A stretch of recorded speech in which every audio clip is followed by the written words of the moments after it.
Hunter Douglas has been on a 5-year plan for moving their media buying in-house. They're doing it in stages. They started with search, then they moved towards social, and now they're moving into video and programmatic to bring in-house. It's a journey that has a lot of interesting learnings, not just about how to change KPIs, the struggles with staffing that all in-housing requires, but also the change in culture that she wanted to talk about what it really takes to get an entire organization to start thinking in a data-driven way. She pre-recorded this for us, so I'm going to shut up and let Tiffany take it away. So hi, I'm Tiffany Leung. I am from Hunter Douglas, and I'm presenting today about selling in-house. I'm essentially just going to take you through how we've built a data-driven in-house digital team. I'm sorry I can't be there today. I was supposed to be there, but unfortunately the stomach flu got the best of us and my kids and my husband and my nanny. So unfortunately we're here, we're stuck all together, and I didn't want to pass it on to everyone else at this conference. So consider yourselves spared. So when Steve first approached me to speak at the summit, I was hesitant because I had told him, Hunter Douglas, we haven't completed our digital transformation yet. I told him we didn't have a solid case study yet, but he assured me and insisted that the journey so far would be useful information for you guys. So here you go. Here is the story of how we've built a data-driven in-house team. And of course, with the help of my team and the support of my bosses. So before we get into the nitty gritty, what is Hunter Douglas? I think it's very important for you to get to know our business. Whenever I come to conferences like this, everyone always asks me, what is Hunter Douglas? What do you guys do? I get a lot of people asking me for financial planning services. It seems as if we have a lot of brand, maybe like people know the name, but they're not quite sure what we do. So Hunter Douglas is a window covering manufacturer. Hunter Douglas Group is a global brand. We own over 100 different companies. And Hunter Douglas North America, this is what I'm presenting on today and where I work, is the premier custom window and covering brand of the group. We sell only custom window covering treatments. We sell very high quality products, but basically we can cover any window. There's our specialty is in the specialty shapes. So as you can see in this picture here, you see those like triangle windows or those really hard to reach windows. We can basically cover any window.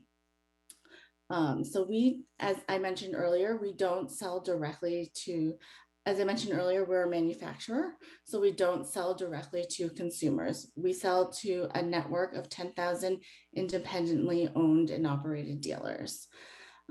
So traditionally, our customers have been our dealers. So as a result, we don't have a lot of data on our end consumers. We have a ton of data on our dealers, but we don't really know who our customers are. Before I had started, the only consumer data flowing regularly into our systems was rebate and warranty data, which accounted for roughly 12% of orders. And even that data was heavily skewed because all of that data was given to us on postcards that were scanned. So you know the type of people that's going to fill in a postcard and send it in is going to be very different from the majority of our consumers. I don't know about you guys, but I haven't done that ever for pretty much anything I bought. The only thing I've ever done it for is for my car seats. And that's only because I wanted to be notified in case of recall.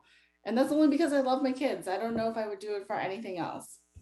But anyways, as a result of this and this lack of data and we weren't really in touch with our consumers, marketing decisions were usually made without any data and mostly based on anecdotal accounts that we had heard from the sales team or the field team, or just, I mean, I don't want to say it this way, but it was just whatever we felt was appropriate, and things were based on feelings. But in 2014, there was a major organizational shift. Ron Cass gets promoted to president and COO, and they're grooming him to become our CEO in 2015. Our former CEO was there for over 20 plus years, and it was time, and he had decided it was time for him to retire. When Ron was brought on to be our CEO, Ron was determined to bring the organization up to speed. He felt that we were underinvested in digital. Um, so this led to a slew of digital native hires, including myself in December of 2016. So when I first started in Hunter Douglas in December of 2016, our digital marketing campaigns were optimized on quality site visits and dealer searches. Quality site visits during that time were defined as 2+ page views, and dealer search was defined by someone entering their zip code and completing a search. When I learned about this in my interview process, I knew I had to take the job. I realized that there's so much opportunity to shape the future of this business, and that the job would extend beyond just digital media campaigns. In January of 2017, right after I started, the request a consultation KPI, this little button here, was launched. This was our lead program. Consumers would come, press the button, fill in the lead, and that lead would be sent to our dealer. And then a dealer was supposed to respond and close the deal. However, the dealers weren't obligated to do anything beyond respond. This was supposed to be our connector to revenue. I thought there would be an immediate shift for our campaign KPIs. Here I was thinking, okay, we're going to get rocking and rolling. We're moving beyond site visits and dealer searches. But that did not happen overnight. There's been mountains to move in terms of the organizational shift, being comfortable with having leads be a main KPI. And also, there's also been another major challenge from the dealer perspective. The dealers are not always cooperative with us. As I mentioned in the past, they are independently owned and operated. They do run their own businesses, and some of them don't only sell Hunter Douglas. So it has been challenging to get them to adopt this. And the only requirement really was to answer the lead. So they were not required to give us any data back. So the challenge to getting the lead defined as one of our main KPIs was that we didn't know what happened to the lead after the dealer answered. They were not obligated to tell us if the lead converted, how much the lead generated in revenue. So we could not make a case to the C-suite of how much these leads were worth. And also a larger question was, are these leads incremental? Are we just now tracking revenue that would have been generated anyways? So these are sort of the main data points I've been trying to bring into the team to answer, to get it to the point that we are more data driven. We've made strides in terms of the organization, but we are not quite there yet. I've been here for 5 years, and it's been very challenging from an organizational standpoint to get everyone comfortable with data and making decisions based on data. We're almost there. I compare it to a snowball rolling down a hill. At first, it's small, it moves very slowly, and then once it gets bigger and bigger, it just literally, no pun intended, snowballs down the hill. And I think we're almost at the inflection point. So we've actually been able to bring our digital marketing functions in-house before we've been able to make this organizational shift towards data.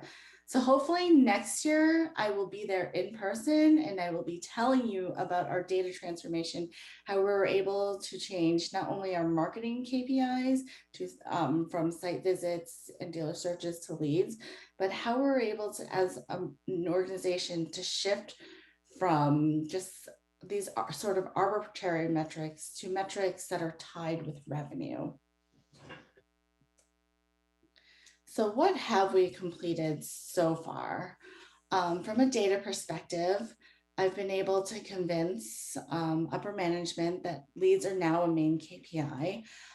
We still don't have the data flowing from dealers as we would like, but we have been able to work with a couple of dealers that have been able to share their revenue data with us, and they have shown us time and time again that these leads are in fact very valuable. We've been able to implement historical reporting. We now meet with senior management at a monthly cadence to talk about site visits, dealer searches, as well as requested consultation. I know this seems very rudimentary, but remember, this was an organization that did not speak in the language of data. To get them to commit to meeting about it monthly is a big step for them. And honestly, this was just implemented in the past year. So it's taken me 4 years to get people to, I mean, care is a strong word, but to pay attention to the metrics. I mean, I live and breathe by my metrics, and now it's getting them to care about them as well. Another big piece is we've been able to take ownership of all of our digital media accounts, the data, and the technology. So we have our own relationship with Google, Facebook, DV360. So we've taken away that, we've brought that back in-house, so that we own those relationships directly. Those stay with us. If we ever had to, we've moved away from agencies now, but in the past, if we ever have to move away from an agency, it just makes it a seamless transition since we own all of those pieces. And because we own all those pieces, we own all of that history. And that history matters so that we know how we're performing. Are we doing better than we were doing at last year at this point? Also, if we ever decide to go back to an agency, it would be easy because, again, all of that stuff is owned with us. There's already that history in there, and that another agency could take over. And also, this is the last one is a big one. It's a definition of our core segment.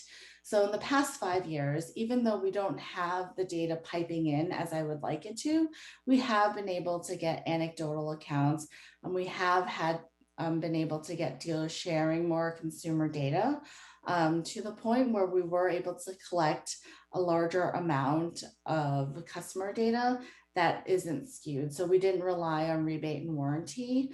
We have been on a crusade in getting dealers to enter more and more consumer data with orders, and we partnered with Newstar to do a customer analysis. And you can do this with any of the data partners, but essentially it told us what our core segments look like, and we've shifted all of our marketing to target these core segments. This strategy is not appropriate for every brand. Ours is just very unique. We are a premium product, and we're not mass market. We have mass market brands, but our windows average about $1,000 a window. And it's also at a point in time that you're in market. I mean, typically just renovation or when you're buying a new home. So we felt that it was important to be more targeted versus less targeted. And that has really changed with our partnership with Newstar. So where we want to be from a data perspective is we definitely want to be making decisions based on revenue. And all of that stuff is coming down in the pipeline. It's in the works, but we move, 100 of this is a large company and we move slower than I'd like. So again, hopefully I'm presenting that next year. In terms of in-housing, this is definitely the more complete part of our journey. We have departed, but in the past, we were working with 2 different agencies. We were working with a direct response agency and a brand agency. We departed with our DR agency in 2019. We brought that, we felt that that was easiest to bring in-house because it was sort of closer to our heart, and easier to manage find someone to manage paid search and paid social. And then in 2021, we departed with our brand agency. They really helped us manage our video campaign. But right now we have not hired anyone to support that function yet. So we did bring in some freelancers as we continue to look and fill that position. I think that's really important in terms of in-housing, is to have a large network of freelancers so that you do have the flexibility to do these sorts of things. And obviously with freelancers, everyone else on the team has taken on a little bit more, but we just look at that as an opportunity to grow. So why did we decide to in-house? So even with the shift of Ron focusing on bringing digital expertise in-house, he did not necessarily mean, turning away from agencies. He just wanted at least to have somebody in-house that was a digital expert, and he wanted somebody who spoke the language of digital. And I don't think he knew it at that point in time, but I think he also meant data, because to me, digital and data go hand in hand.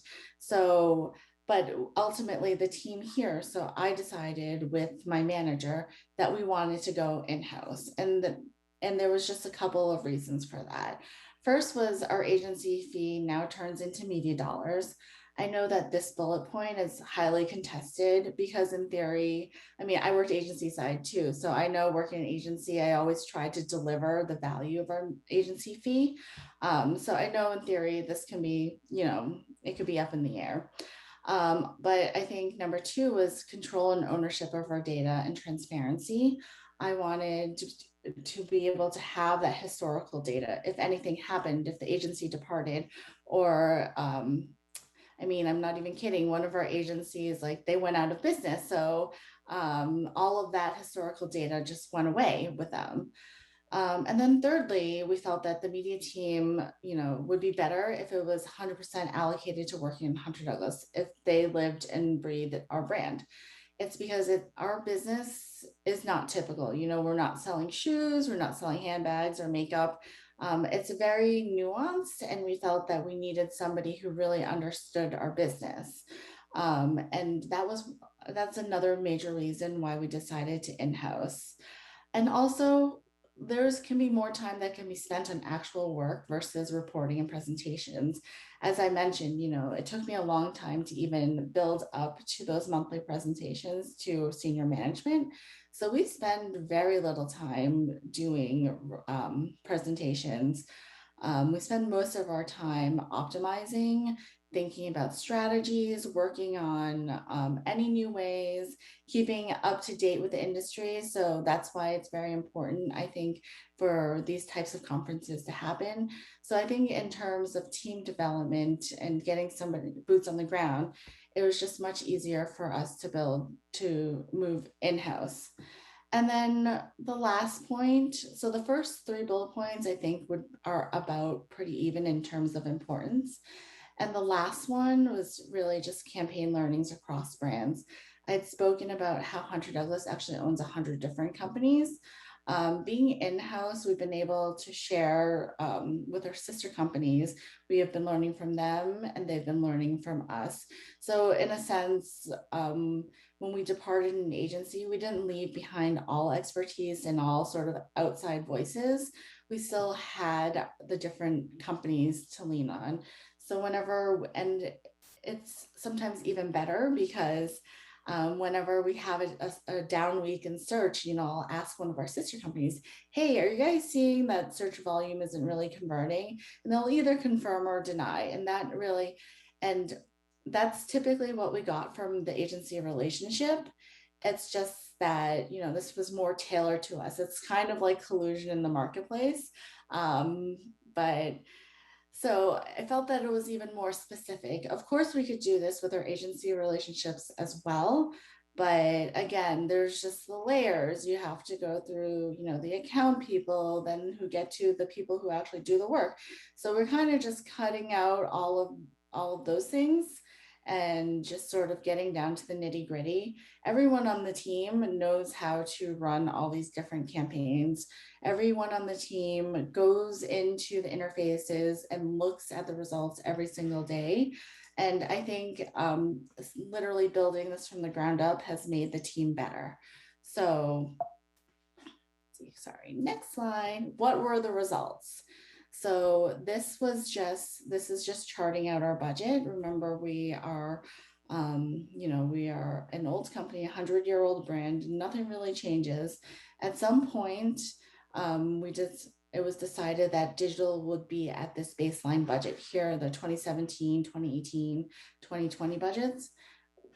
Like I said, it was a snowball moving down a hill. It took us a long time to make change. So prior to me arriving, this was the budget. The budget has never changed for digital, no matter how many eyeballs shifted, no matter what changed in the landscape. So through the work that we've been able to do, we have finally been able to increase the budget in 2021 and 2022. As you can see, as we began to take things in-house, we're starting to see success. But that wasn't only from a budget perspective.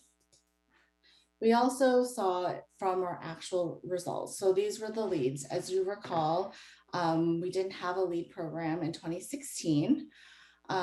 We generated a very small amount in the following year, and then it just got larger and larger. 2019 was the first year we took DR in-house, and you could see that had a huge effect on leads. 2020 was a weird year. It was COVID, and we shifted to drive higher quality leads. Although it was hard for us to define quality still at this point, but we saw that 2020 potentially, those 2 down months of March and April hurt us from a lead perspective. But I mean, we really bounced back in 2021 when we took the brand campaigns in-house. And the projection for this year is to double what we did in 2021. So overall, I would say it has been very successful bringing the team in-house. However, it was successful, but doesn't mean it was easy. I think it was very important for us to have support at the C level. They were patient with us and we were patient with them. And then we had to find the right talent. It took us about 9 months to find the right person for the DR person. And then we're still looking and hiring for the brand person. And that search has been going on almost a year. So of course, it's hard to be patient if you're drowning in work. So always have a network of freelance talent to help fill the gaps. Have someone that you can trust, who you can call, to help you with, getting through the day-to-day and maintaining performance. And then I also think it's important to have data-driven campaigns to measure success with an in-house team, because if you haven't defined success yet, you're never going to be successful bringing the team in-house, because how are you going to measure it? So those are the big takeaways from our in-housing experience. I definitely think it's been, it has really worked for us. But again, it may be the combination of our business, because it is harder to understand. And of course, I understand, there are some businesses that just can't afford to wait. Well, I hope this was the end of my presentation. I hope you guys enjoyed it.